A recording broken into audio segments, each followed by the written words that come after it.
ধান ভৰ্তি ট্ৰেক্টৰক খুন্দা খালে। সোনাই চিমেণ্ট চাপৰিত ভয়ংকৰ পথ দুৰ্ঘটনা। মুখামুখি সংঘৰ্ষত ট্ৰেক্টৰ আৰু ট্ৰাকৰ মাজত। এইটো পঞ্জাৱ বডি গাড়ী নিজে নিজে জ্বলি গ'ল। এনেকৈ ট্ৰেক্টৰ লৈ যোৱা গাড়ী খুন্দা মাৰি এনেকৈ হৈছে। দাও দাওকৈ জ্বলি উঠিল ট্ৰাকখন। জোনাই চিমেণ্ট চাপৰি আৰক্ষী চকীৰ অন্তৰ্গত চিমেণ্ট বিবাৰীৰ 515 নং ৰাষ্ট্ৰীয় ঘাইপথত আজি সন্ধিয়া প্ৰায় 5:45 সংঘটিত হয় এক ভয়াৱহ পথ দুৰ্ঘটনা।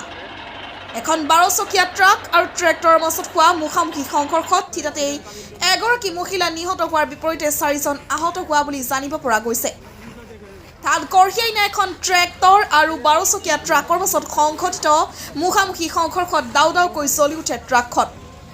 ঘটনাস্থলীত স্থানীয় আৰক্ষীৰ লগতে অগ্নিনিৰ্বাপক বাহিনী উপস্থিত হৈ উদ্ধাৰ কাৰ্য অব্যাহত ৰাখিছে।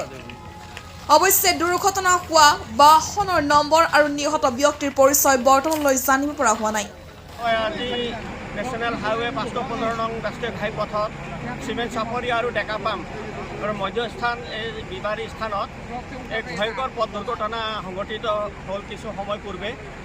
চিমেণ্ট চাপৰিৰ পৰা ডেকাপাম অভিমুখে গৈ থকা এখন 12-চকীয়া ট্ৰাক এখন আৰু ডেকাপামৰ পৰা চিমেণ্ট চাপৰি অভিমুখে গৈ থকা ট্ৰেক্টৰ ধান লোডিং ট্ৰেক্টৰ এখনৰ মাজত মুখামুখি সংঘৰ্ষ হোৱাত ইয়াত বিস্তৰ ক্ষতি সাধন হয়।